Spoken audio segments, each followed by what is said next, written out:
Welcome to Crazy Good Talks with Deirdre Van Nest. In this podcast, we help growth-oriented financial advisors, leaders, sales professionals, and experts stand out and own the room every time they speak. Deirdre will empower you to grab and keep the attention of any audience, live or virtual, make emotional connections with your listeners, and inspire them to take action. Join us on this journey where Deirdre will empower you to become a more confident presenter and knock it out of the park when you speak. It's Crazy Good Talks time, and your mentor is Deirdre Van Nest. Oh, but wait. Who is Deirdre really? I'm Patrice Sikora. Just a few weeks ago, Deirdre, you told me that being a mentor to others is a privilege you don't take lightly. You said it's important your listeners know who they're learning from, so they feel confident you have the experience and the heart to teach them how to be crazy good speakers. So let's run with that. And let's talk about your story, all right? Where did you start? All right. Well, where do you want to start in my story? This it's such a big question. What do you think? Well, were there any big life events that led you to where you are today? Yes, actually. So there were many, but let me take the one that's most prominent and most relevant to this topic of speaking. So let me bring you back to the fall of 1983. I was 14 years old and just entering the ninth grade. And for the listeners or the listener who's trying to do the math, Patrice, I know I was too. Were you? You were doing the math? You could have just asked me. I'm 51. That makes me 51. I'll save you from all that brain work. Right. I'm going into high school and I'm pretty excited about it because my high school had a really great theater program and I wanted to dive right in. If you had been with me this one particular September morning in my acting class, you would have seen my acting teacher, Mr. Smith. And Mr. Smith was this kind of shorter, stocky, older, probably about 51, balding, old. You seem so old then. Balding man. And he was very intimidating, Patrice. I don't know did you ever have one of those teachers who, yes. Like you just didn't know what they were going to say to you, right? So he was one of these guys. So this one morning he says, Deirdre, Jennifer, come up here and read this scene. I jump up and I'm a little nervous because, he's intimidating, but I remember thinking, oh my gosh, I cannot wait to show him what I can do. So Jennifer and I read the scene. He looks over at Jennifer and he says, Jennifer, well done. You could be the next Meryl Streep. Oh, really? Yes. Now, let's just go back to the 80s. I mean, Meryl Streep, she might be the best actor of all time. I'm there with you, sure. Right? Okay. But in the 80s, she was just emerging and it was like she was the buzz. She was the it girl. So let me give you a little background here, though. Uh-huh. So since the fourth grade, I had been taking acting classes and I usually got a pretty good role in whatever play that I was in. But just the year prior, it was my crowning role, Patrice. I was cast as Scrooge in the 8th grade musical of A Christmas Carol. Whoa. Yes. But you know what? You know what made getting that role so delicious for me? You beat out Jennifer. Well, not only did I beat out Jennifer and a bunch of girls, but I beat 4 boys for that part. Holy cow. I know. And this was a day where there was no cross-gender roles being, like no girls were getting boys' parts back in that day. So this was a really big deal. When he tells her, you can be the next Meryl Streep, what do you think I'm thinking?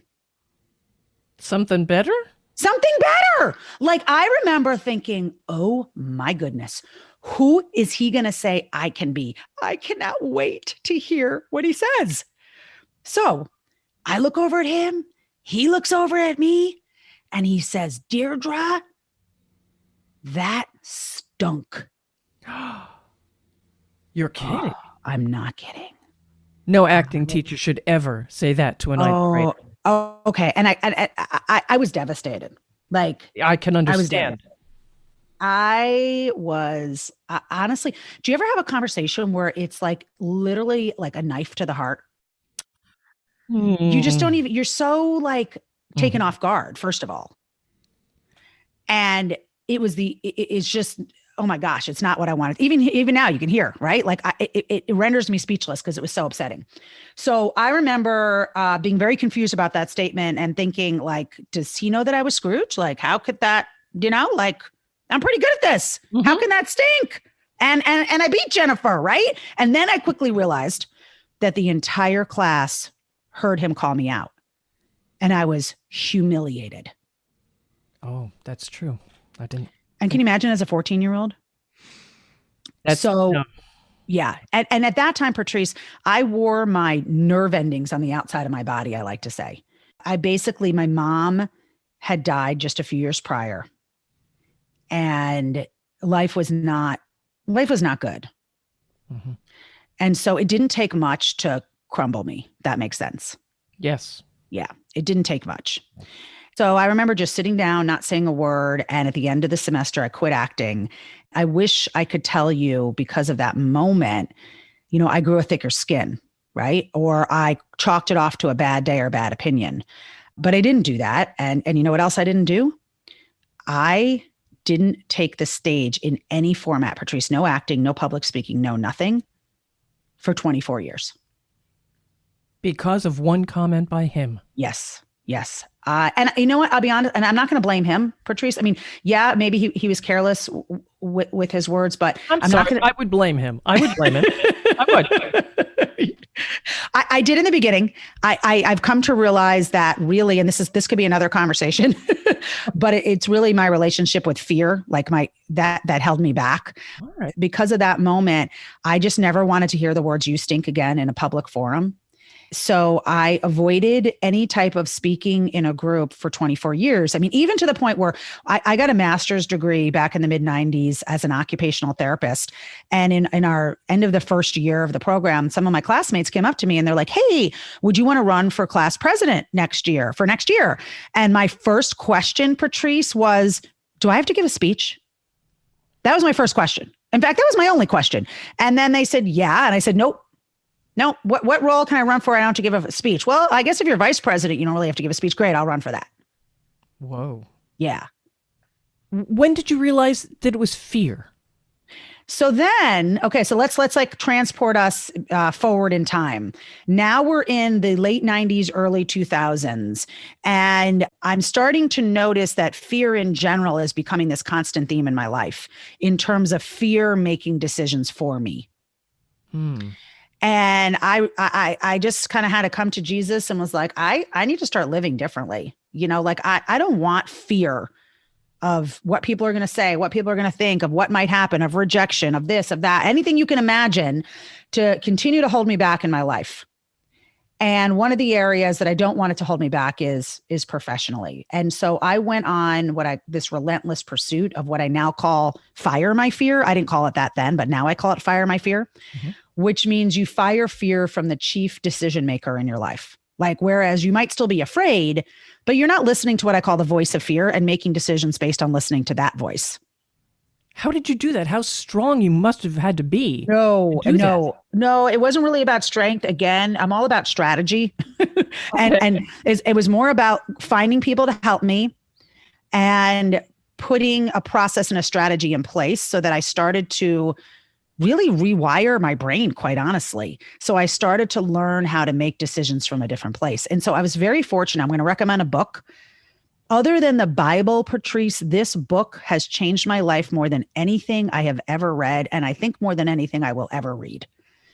And the name of the book is Fearless Living by Rhonda Britton. Rhonda Britton, Fearless Living. Yes. Okay. And that book absolutely, oh my gosh, it was like a light bulb going off. It changed my entire mindset on fear and how to manage fear. But she also gives you, and I'm all about practical strategies, Patrice, practical strategies you can start using immediately to start changing your relationship with fear. So that's where I started that. And a prayer, scripture, my relationship with God. But that's where I started. And then I quickly knew I needed someone to walk alongside of me in this journey. So I got a coach. And there's actually a Fearless Living Institute, if you can believe that. And there's Fearless Living coaches. I start working with this coach, Cynthia. Within a year and a half, it has transformed my life. But I'm still not speaking. So we're going to pull that aside for a second. It's transformed my life so much so that I've now realized that God is calling me to train and become a fearless living coach myself so that I can help other people in the same way that I was helped. So I train, that's a couple of year process. I become a fearless living coach. I get out there, and this is now, I'm bringing you up to 2008. I get out there, I join a networking group. I start, networking with a lot of people in the Twin Cities here where I live. And I am repeatedly told by everyone I talk to, one of the best ways to grow your business and get your name out there and help more people is to speak. And I'm like, no, you don't know who you're talking to. I don't do that. I don't do that. And after probably the 20th time of saying, I don't do that, I think God taps me on the shoulder and says, Deirdre, you do realize that you're a fearless living coach. Well, yes, God, I do realize I'm a fearless living coach. So let me get this straight, Deirdre. You are teaching people to get over some of their biggest fears. And yet you are not willing to get past this one. Mm-hmm.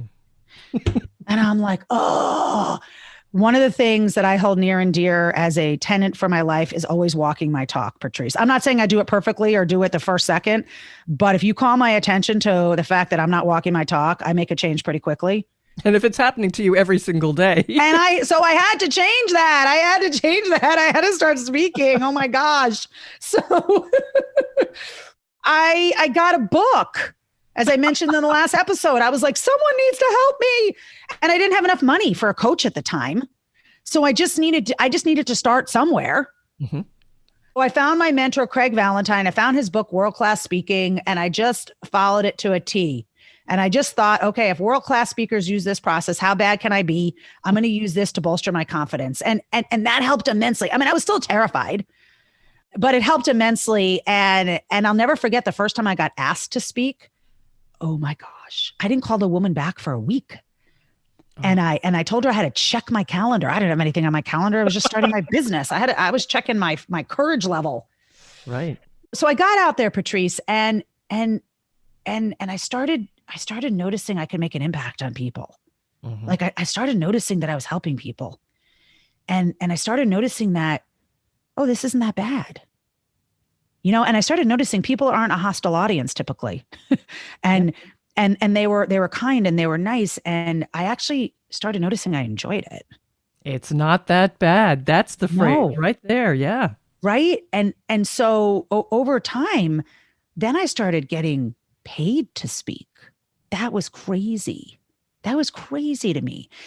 And it just sort of took off from there. But I'll tell you what made the change between me being a fearless living coach to now being a speaking coach and coaching people through the Crazy Good Talks Blueprint and my other program, the Emotionally Engaging Advisor, is one, I absolutely fell in love with the science behind speaking. Like once I started trying things and realized, oh my gosh, you don't have to be not scared and you don't even have to be good and you can be good, if that makes sense.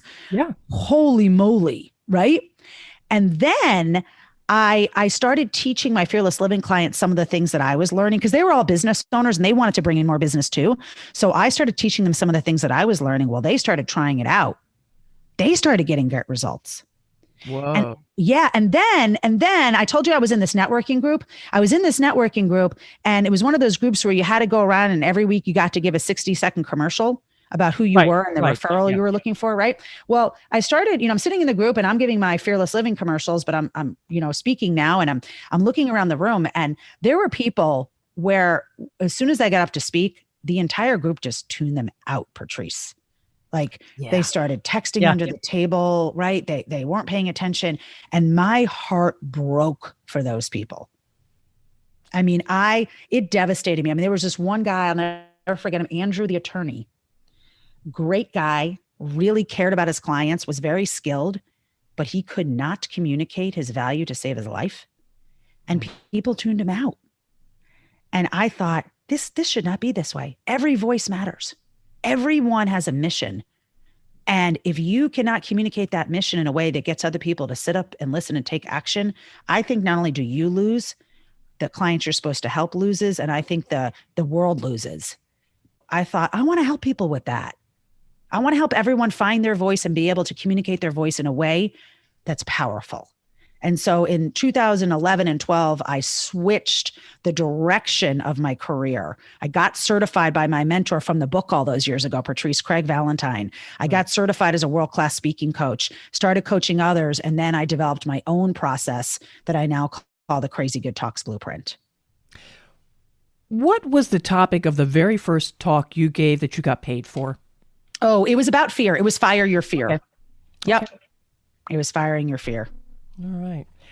Now, here you've been talking about your working life and how you finally found what you should be doing. Yes. What's your personal side, though? Do you do anything for fun? What's important? There's no personal. For many years, when you're building a business, it is a grind in the beginning. I mean, it's a happy grind because you're loving it, but man, it was a lot. It was a lot. I've been in my business about 13 years now. And in the beginning, it was a lot, but no, I like to travel, and hopefully that comes back at some point because I really do like to travel.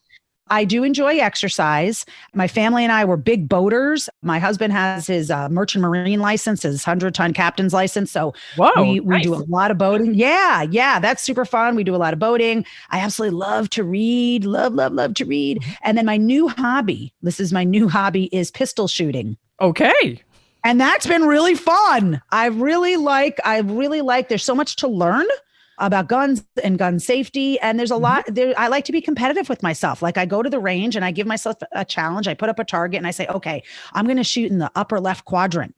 And then I see how many I can get there and how close I can get them together. And it's just fun. I really like it. It's a great challenge. Yeah, it is. And I don't need anyone else. Like I can just go. I mean, my friend, I go with some friends, but I can just do it myself. And that's really nice. I like that. Yeah. I'm terrible at it. I can't even hit the target. Well, I think with practice and probably if you got some lessons, you could. Probably. I'll go to the batting cages. That I know I can hit. Okay, there you go. I'm the opposite. That I can't. Here's the thing with me. This is weird. I can't hit things coming at me. Like I'm bad at baseball, softball. I'm bad at tennis, anything coming at me, but I have really good hand-eye coordination if I'm going towards something. Does that make sense? Like pistol shooting, I could be decent at golf, skee ball. Man, I am good at skee ball. Oh, yes. Oh, I am good at skee ball. So that kind of thing I'm good at, but if a ball is coming at me, I'm like one of those people who's like cowering and putting my hands over my head. That's interesting. I got picked last for gym all the time. It was awful. Oh, well, if it was dodgeball, that was me too. Yes. Oh, I was hiding in the corner for dodgeball. But skee ball. Oh, we've got to get a date together. Oh, I would love that. Now, what's important to you in your life? You say you like to read. Are there certain topics you like to read, or what's important in your life? Yeah, what's important to me. Anyone who knows me would say that my faith is the most important thing in my life. It wasn't always that way. A whole other story. I grew up hating God because I felt he took my mother from me. Mm-hmm. But do I love God, Patrice. The pre-Jesus Deirdre and the post-Jesus Deirdre, I almost don't even recognize them. They're two different people. And so I'm super grateful to my relationship with God and Jesus. Just love Jesus to pieces. So that's really important to me. So I read the Bible, I read Christian books. I am really, really committed to philanthropy. I really do believe he who is given much has to give back. Mm-hmm. And so I absolutely love finding causes that are important to me and being able to donate back and give back to those causes. And I believe, people talk about, are you Republican, Democrat? What are you? Blah, blah, blah. And I like to say I'm a human-centered capitalist. I like it. Yeah. Right. Yeah. Yep. So I believe in capitalism at its core, but I believe, we need to be human-centered as capitalists. Mm-hmm. So how do we do this in a way that everybody wins and we can pull other people up with us? So I'm always looking for that opportunity to pull people up. My family, super important. Being the mom, I have 2 teenagers, and I got to say, Patrice, the joy of my life is being the mom I didn't get to have. Yeah. That is special. Yeah, it is. It is special. And then my friends, super, super important to me. Deirdre, do you have a mantra, a motto, something you say to yourself to keep you focused? Yeah, I have a few things. So the one that's been constant for many years, and this goes back to my fearless living days, is if you're not afraid, you're not playing a big enough game. Oh, I like that. Yeah. That's something I tell my clients all the time. It's one of the principles. The 3 key principles to firing your fear. One of them is your perspective on fear. And this is the one of the perspectives, one of the truths in life. that I share with my clients. And so that really helps me, Patrice, whenever I'm feeling afraid or uncertain. I remind myself that, hey, it's normal to feel afraid. It's the choice we make about it that makes the difference in life. And I also use it because there are times I don't want to be someone who coasts, right? Like you can't choose a life of growth and comfort. They don't really coexist. Mm-hmm. It's okay to be comfortable in your life and coast some of the time. I think we all need that downtime when you're coasting. But if I go into a period where I'm really comfortable for a length of time, I start saying to myself, okay, Deirdre, it's time to start feeling afraid. Because if I'm not afraid, I'm not playing a big enough game, and it's time to get into growth mode again. You get bored. It's not even bored. I could be very happy in my comfort. I could be very, very happy in my comfort. But what I realize is I'm stagnating, and that I don't want. Right. Because I believe, going back to this idea of human-centered capitalism, I believe that we're put on this earth by God to strive for excellence and to help others. If I stagnate, Patrice, it means you stagnate. Well, with that in mind, do you have some scripture verses that you use? I do. I have different scripture verses that I use at different times, depending on what I'm working on right now. And then in my life right now, that comes from Isaiah 30, verse 18. And I love this. And I think this is just maybe someone listening needs to hear this today. But the beginning of the verse says, "And therefore the Lord earnestly waits, expecting, looking, and longing to be gracious to you."